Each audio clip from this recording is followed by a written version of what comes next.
नमस्कार दोस्तों, स्वागत है आपका आपके अपने YouTube channel study centre Phephana पर। हम लोग पढ़ रहे थे कक्षा 12 में स्थिर वैद्युतिकी। स्थिर वैद्युतिकी में हमने पढ़ लिया है कूलाम के नियम तक। आगे है अपने पास कूलाम के नियम का सदिश निरूपण।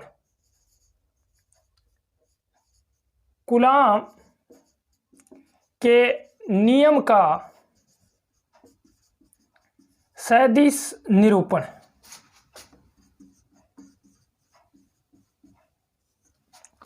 Vector representation of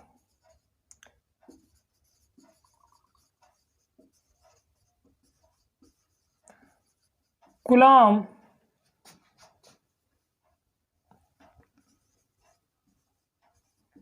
slow. Okay, अपना टॉपिक है कूलाम के नियम का सदिश निरूपण यानी vector representation of coulombs law. Coulomb का नियम क्या था? कूलाम के नियम में हमने देखा था भी दो बिंदुवत आवेशों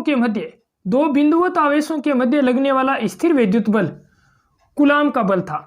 ठीक है, इसे हम मान लिया कोई दो आवेश, एक Q1 आवेश दूसरा Q2 आवेश, और इसके मध्य इन दोनों आवेशों के मध्य दूरी कितनी है? R है। इन दोनों आवेशों के मध्य दूरी कितनी है? R।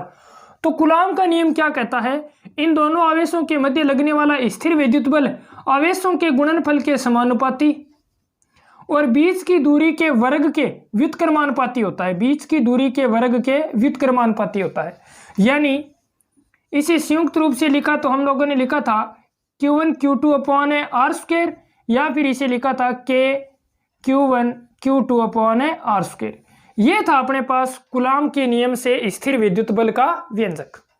ठीक है, अब हम करेंगे कूलाम के नियम का सदिश निरूपण। सदिश निरूपण का मतलब ये हो गया भी यहां पर अपने पास जो बल आया है, बल एक सदिश राशि है। बल एक क्या है? सदिश राशि है।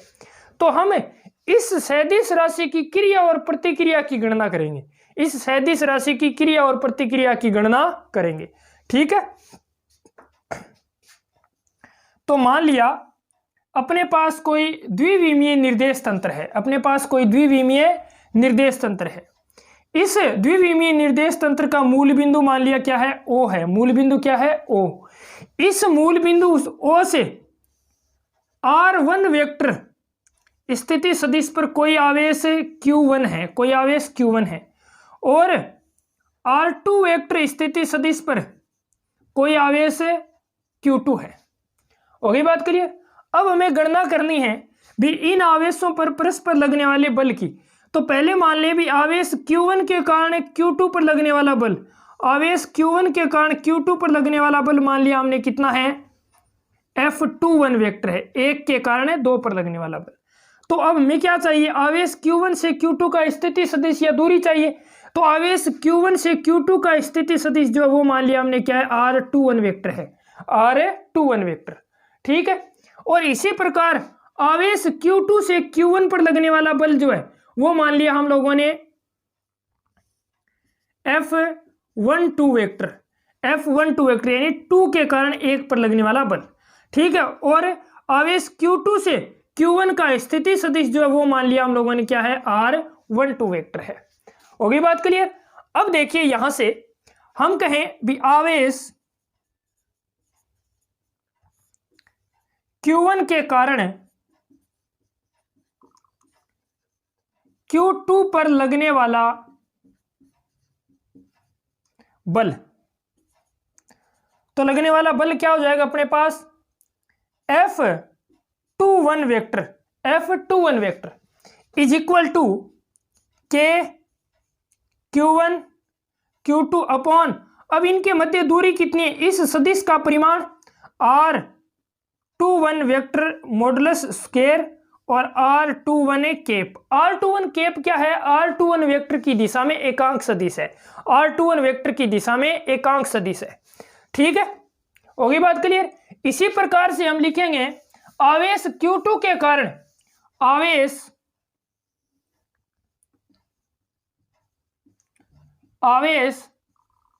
Q2 के कारण Q1 पर लगने वाला बल,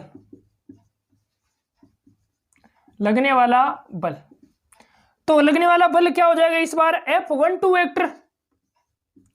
F12 vector is equal to क्या आ जाएगा? K Q1 Q2 upon R12 vector modulus square R12 cap. होगी बात क्लियर? कोई दिक्कत नहीं यहां तक। अब देखिए भी ये दोनों दूरियां पहले बात करें, यानी R12 वेक्टर का मॉडुलस और R21 वेक्टर का मॉडुलस। चूंकि R12 वेक्टर का मॉडुलस या परिमाण कहें या R21 वेक्टर का परिमाण, ये दोनों क्या है? समान है। ये दोनों क्या है? समान। क्यों? क्योंकि इन दोनों आवेशों के बीच की दूरी है केवल। वही बात करिए। अब ये यदि समान है, ये यदि समान है तो इसका मतलब है इन दोनों बलों का परिमाण भी क्या होगा? समान होगा। इन दोनों बलों का परिमाण क्या होगा? समान होगा। यानी F12 वेक्टर का परिमाण बराबर होगा किसके? F21 वेक्टर के परिमाण के। यहां तक बात होगी क्लियर, यानी परिमाण क्या है? समान होगा दोनों बलों का। समीकरण नंबर 1 मान ली इसे। ठीक है। अब बात करें इनकी दिशा की, तो दिशा की बात करने के लिए हमें यहां पर ये एक त्रिभुज, यहां पर क्या दिखाई दे रहा है? एक ट्रायंगल यानी त्रिभुज दिखाई दे रहा है। इस त्रिभुज के हिसाब से हम सदिशों का त्रिभुज योग नियम लगाएं। हम सदिशों का त्रिभुज योग नियम लगाएं। तो सदिशों का त्रिभुज योग नियम लगाते हैं। पहले देखिए, हमने मान लिया त्रिभुज O Q1 और Q2, इसे बिंदु A नाम दे देता हूं, इसे B।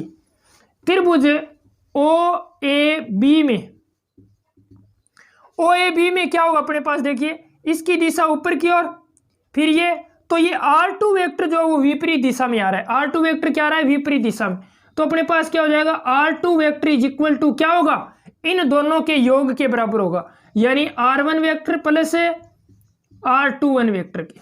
ठीक है, यही कहता है सदिशों का त्रिभुज योग नियम। सदिशों का त्रिभुज योग नियम क्या कहता है?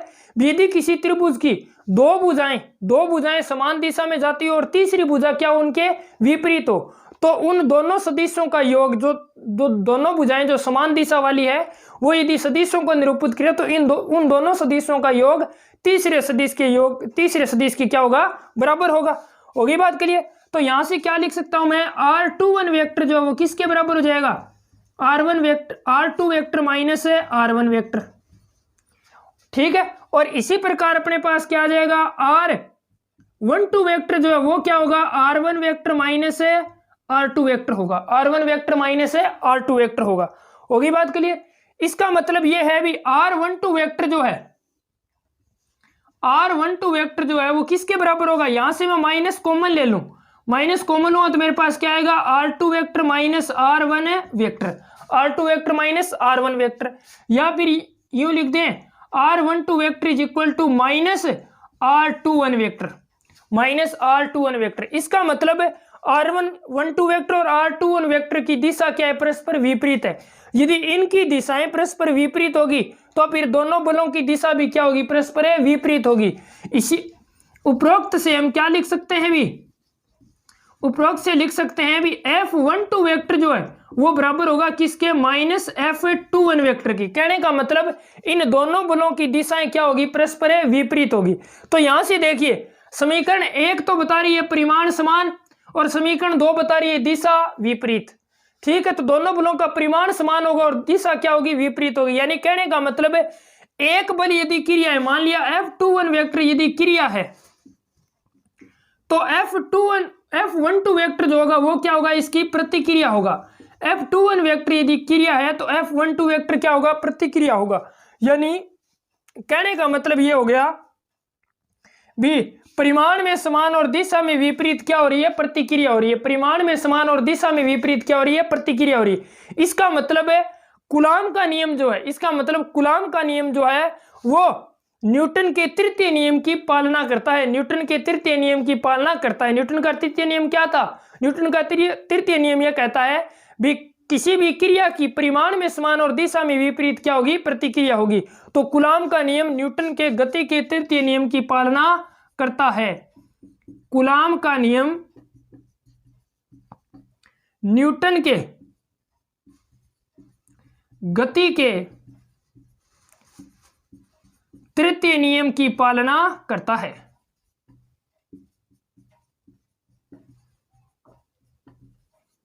ठीक है, एक बार दोबारा मैं रिपीट कर देता हूं। देखिए क्या किया हमने। मान लिया भी एक कोई अपने पास द्विविमीय निर्देश तंत्र है। इस द्विविमीय निर्देश तंत्र में एक आवेश Q1 है। इस आवेश Q1 का मूल बिंदु O के सापेक्ष स्थिति सदिश जो है वो R1 वेक्टर है। Q2 आवेश है, इसका मूल बिंदु O के सापेक्ष स्थिति सदिश R2 वेक्टर है। आवेश Q1 के सापेक्ष Q2 का स्थिति सदिश R21 वेक्टर है और Q2 के सापेक्ष Q1 का स्थिति सदिश R12 वेक्टर है। होगी बात क्लियर। अब हमें गणना करनी है कूलाम के बल की, यानी कूलाम बल जो है उसकी गणना करनी है स्थिर विद्युत बल की। तो पहले हम गणना करें आवेश Q1 के कारण Q2 पर लगने वाले बल की। आवेश Q1 के कारण Q2 पर लगने वाला बल क्या हो जाएगा, F21 vector is equal to K Q1 Q2 upon R21 vector modulus, यानी परिमाण स्क्वायर, ये दूरी हो गई, और R21 है केप। ठीक है, फिर देखिए आवेश Q2 के कारण Q1 पर लगने वाला बल, आवेश Q2 के कारण Q1 पर लगने वाला बल क्या हो जाएगा, F12 vector is equal to K Q1 Q2 upon R12 vector modulus square R12 cap हो जाएगा। ठीक है, अब देखिए R12 वेक्टर का परिमाण और R21 वेक्टर का परिमाण दोनों क्या है, आवेश Q1 और Q2 के बीच की दूरी है, इसका मतलब दोनों क्या रहेंगी, समान रहेगी। ठीक है, यदि ये दूरियां समान है इसका मतलब इन दोनों बलों का परिमाण क्या है, समान है। इन दोनों बलों का परिमाण क्या हो गया, समान हो गया। अब ज्ञात करनी है हमें दिशा। दिशा ज्ञात करने के लिए हम उपयोग में लेते हैं त्रिभुजों का सदिश योग नियम। त्रिभुजों का सदिश योग नियम, तो त्रिभुजों के सदिश योग नियम से हमने ज्ञात कर लिया भी R12 vector is equal to minus R21 vector, यानी R12 वेक्टर और R21 वेक्टर की दिशा जो है वो परस्पर क्या है, विपरीत है। अब इनकी दिशा यदि परस्पर विपरीत है तो फिर इन दोनों बलों की दिशा भी क्या होगी, परस्पर विपरीत होगी। तो परिमाण समान और दिशा विपरीत होने के कारण कूलाम का नियम जो है वो न्यूटन के गति के तृतीय नियम की पालना करता है। ठीक है, नेक्स्ट टॉपिक आता है अपने पास अध्यारोपण का सिद्धांत। अध्यारोपण का सिद्धांत, प्रिंसिपल ऑफ सुपरपोजिशन। अध्यारोपण का सिद्धांत, प्रिंसिपल ऑफ सुपरपोजिशन। अध्यारोपण का सिद्धांत क्या कहता है, अध्यारोपण का सिद्धांत कहता है मान लिया अपने पास ये कोई माध्यम है, मान लिया ये कोई क्या है, माध्यम। इस माध्यम में बहुत सारे बल जो हैं, बहुत सारे बल एक ही बिंदु पर कार्य कर रहे हैं, बहुत सारे बल जो है वो एक ही बिंदु पर कार्य कर रहे हैं। तो अध्यारोपण का सिद्धांत क्या कहता है भी, यदि एक ही माध्यम में, एक ही माध्यम में एक ही बिंदु पर, एक ही बिंदु पर अध्यारोपित होने वाले बलों का योग उस बिंदु पर लगने वाले कुल बल के तुल्य होगा, कुल बल के तुल्य होगा। ठीक है, ये अध्यारोपण का सिद्धांत केवल सदिश राशियों पर ही कार्य करता है, केवल सदिश राशियों पर ही कार्य करता है। अध्यारोपण का सिद्धांत क्या कहता है, एक ही माध्यम में एक ही बिंदु पर अध्यारोपित होने वाले बलों का योग कहें, चाहे विद्युत क्षेत्र की तीव्रताओं को योग, यानी सदिश राशियों के लिए, तो एक ही बिंदु पर अध्यारोपित होने वाले बलों का योग उस बिंदु पर लगने वाले कुल बलों के तुल्य या कुल बल के तुल्य होगा। ठीक है, यहां जो योग लिया जाएगा वो सदिश योग होना चाहिए। कौन सा योग होना चाहिए, सदिश योग।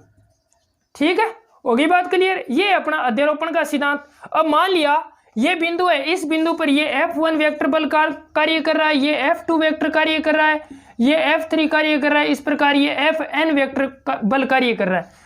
तो इस बिंदु पर कुल बल जो है यानी F वेक्टर जो होगा वो किसके बराबर होगा, इन सब के योग के बराबर होगा। F1 vector plus F2 vector plus F3 vector plus Fn vector. ठीक है, तो ये अपना क्या है, अध्यारोपण का सिद्धांत है। होगी बात क्लियर। नेक्स्ट टॉपिक अपने पास आता है आवेशों के निकाय के कारण स्थिर विद्युत बल, electrostatic force due to system of charges. ठीक है, अब देखिए यहां पर अपने पास बात आती है आवेशों का निकाय। आवेशों का निकाय क्या होता है, आवेशों का निकाय देखिए, मान लिया अपने पास ये कोई माध्यम है, मान लिया ये क्या है, कोई माध्यम। इस माध्यम में या फिर यूं कहें भी ये कोई द्विविमीय निर्देश तंत्र है। ठीक है, तो इस माध्यम या इस द्विविमीय निर्देश तंत्र में यदि एक साथ एक साथ बहुत सारे आवेश स्थित हों, एक साथ बहुत सारे आवेश स्थित हों, ठीक है। तो ये जो पूरा माध्यम जो होगा इसे हम क्या कहेंगे, आवेशों का निकाय कहेंगे। इसे क्या कहेंगे, आवेशों का निकाय। यदि बहुत सारे आवेश जो हैं, बहुत सारे आवेश एक ही माध्यम में निकट निकट स्थित हों, तो इसका मतलब वो माध्यम जो होगा वो किसकी तरह काम करेगा, आवेशों के निकाय की तरह काम करेगा, ठीक है। तो अब इस प्रकार के आवेशों के निकाय में स्थिर विद्युत बल क्या होगा और उसकी गणना किस प्रकार से की जाएगी, उसका अध्ययन हम लोग करते हैं। तो देखिए, मान लिया अपने पास कोई द्विविमीय निर्देश तंत्र है। ये क्या है, कोई द्विविमीय निर्देश तंत्र है, एक्स एक्सिस और वाई एक्सिस। इसका मूल बिंदु O है। इस द्विविमीय निर्देश तंत्र में Q1, Q2 ऐसे Qn आवेश स्थित है। Q1, Q2 dash dash dash Qn, यानी n आवेश जो हैं वो स्थित हैं, ठीक है। और इनके मूल बिंदु के सापेक्ष स्थिति सदिश जो हैं वो मान लिया R1 वेक्टर,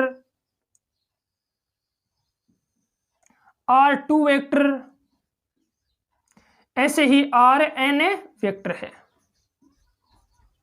ठीक है।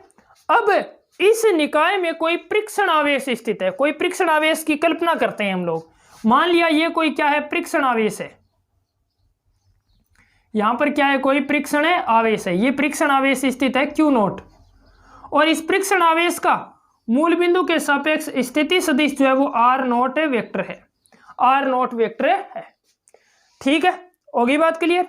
यानी आवेश Q1 का मूल बिंदु के सापेक्ष स्थिति सदिश R1 वेक्टर, आवेश Q2 का R2 वेक्टर, इसी प्रकार आवेश Q1 का Rn वेक्टर है और परीक्षण आवेश Q0 का स्थिति सदिश क्या है, R0 वेक्टर है, ठीक है। अब देखिए भी हमें गणना करनी है भी इस परीक्षण आवेश पर इन सभी आवेशों के कारण लगने वाले बल क्या होंगे। इस परीक्षण आवेश पर सभी आवेशों के कारण लगने वाले बल की गणना करनी है, ठीक है। तो देखिए किस प्रकार से गणना करेंगे। आवेश Q1 के कारण मान लेता हूं भी, आवेश Q1 के कारण Q0 पर लगने वाला बल जो होगा वो मान लिया मैं F01 वेक्टर है। आवेश Q2 के कारण Q0 पर लगने वाला बल मान लिया मैं F02 वेक्टर है। आवेश Q1 के कारण Q0 पर लगने वाला बल जो है वो मान लिया मैंने F0n वेक्टर है, ठीक है। इसी प्रकार आवेश Q1 से Q0 का स्थिति सदिश मान लूंगा मैं R01 वेक्टर, Q2 से Q0 का स्थिति सदिश R02 वेक्टर और Q1 से Q0 का स्थिति सदिश मान लूंगा मैं R0n वेक्टर मान लूंगा। हो गई बात क्लियर। अब इन आवेशों के मध्य क्या करना है, हमें बल की गणना करनी। तो पहले आवेश Q1 के कारण, आवेश Q1 के कारण Q0 पर लगने वाला बल, लगने वाला बल, तो क्या हो जाएगा अपने पास F01 vector is equal to K Q1 Q0 upon R01 vector modulus square R01 cap, ठीक है। होगी बात क्लियर। इसी प्रकार Q2 के कारण Q0 पर लगने वाला बल, इसी प्रकार Q2 के कारण, इसी प्रकार लिख रहा हूं मैं, इसी प्रकार अपने पास क्या आ जाएगा, Q2 के कारण Q0 पर लगने वाला बल यानी F02 वेक्टर होगा, वो क्या आ जाएगा अपने पास K Q2 Q0 upon R02 vector modulus square R02 cap, ठीक है। और इसी प्रकार अपने पास F0n वेक्टर जो है वो आ जाएगा K Qn Q0 upon R0n vector modulus square R0n cap हो जाएगा, ठीक है। तो ये सारे बल F01 वेक्टर, F02 वेक्टर, इसी प्रकार F0n वेक्टर जो बल हैं वो सारे Q0 पर कार्यरत हैं। होगी बात क्लियर। अब क्या करना है, कुल बल की गणना करनी है, तो क्या लगाना पड़ेगा, अध्यारोपण का सिद्धांत। तो अध्यारोपण के सिद्धांत से, अध्यारोपण के सिद्धांत से, तो अध्यारोपण के सिद्धांत से अपने पास क्या आ जाएगा, Q0 पर लगने वाला कुल बल, Q0 पर लगने वाला कुल बल तो कुल बल कितना हो जाएगा, मान लिया एफ वेक्टर, तो एफ वेक्टर क्या होगा अपने पास, F not 1 vector plus F not 2 vector plus dash dash F not N a vector होगा। ठीक है भैया, ध्रुवोपण का सिद्धांत यही कहता है भी किसी आवेशों के निकाय पर कोई बिंदु पर लगने वाला कुल बल जो है वो उन सभी बलों के सदिश योग के बराबर होगा। होगी बात क्लियर। यहां इनकी वैल्यू पुट कर देते हैं, तो F vector is equal to क्या आ जाएगा अपने पास, K Q not Q1 upon R not 1 vector modulus square R not 1 cap plus K Q not Q2 upon R not 2 vector modulus square R not 2 cap.